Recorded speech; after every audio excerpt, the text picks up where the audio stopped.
Hi mga Cubs, PJTV ako pala ito. Sana sa buting kalagayan at malusoging pangangatawan. Ano pa? Click mo na ang notification bell sa YouTube channel, sa Facebook page, paki-follow, sa TikTok account, pa-follow na rin. Maraming salamat. Huwag kalimutan mag-like and share ha.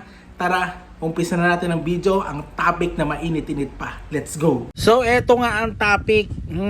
Si dating Pangulong Rodrigo Duterte patungkol sa Pogo na talagang pinush na maging legal.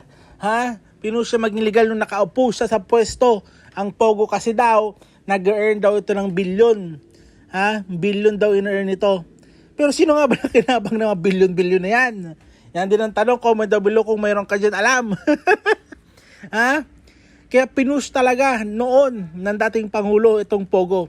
Pero di natin alam na marami rin pala itong mga illegal na nangyayari sa likod ng Pogo na to. Kaya isa ito sa mga desisyon ng dating Pangulo na kahit si Banat Bay noon na hindi nag-agree. Kay Banat Bay sabi niya, ban Pogo. Yun ang pinupush si Banat Bay. Kahit si Banat Bay noon hindi nag-agree kay dating Pangulong Duterte na maging legal ang Pogo. Meron ako sa video sa dulo nitong reaction na ito na ginagawa ko. Panoorin nyo. Baka kasi sabihin nyo, nagpe-fake news na naman ako. Hindi naman kumontra si Banat Bay. Hindi naman sinabi ni dating Pangulo na maging legal. Nasa dulo, pakinggan nyo muna bago nyo ako i-bash. Sabihin nyo naman, fake news. So, ang sinasabi ko lang ito, sino nga ba ang tao nagpapasok ng mga Pogo dito sa Pilipinas? Walang iba ang itong dating Pangulo natin. Etong dating Pangulo natin. Siya, at lalong uminit dahil kay Mayor Alice Goo.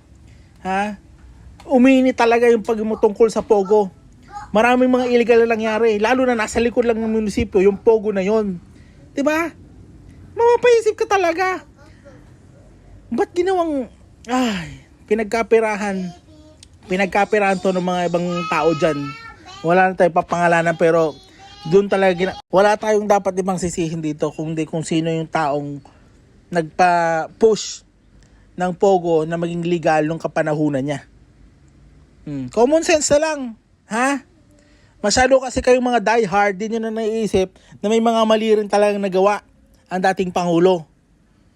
Isip-isip din kasi, huwag masyado paka-diehard. Pogo, yung Pogo na yan, malinis yan. Yung Pogo na yan, malinis yan. Alam mo, etong mga Pogo na to, they know kung paano nila lulusutan ng batas. Panawagan ko sa gobyerno na ito, iban nyo ang Pogo. Kasi yan ang salot ho yan eh. Yan ang pinaka-ugat ng salot ng Pilipinas. Ban Pogo. Ban Pogo. Ban Pogo.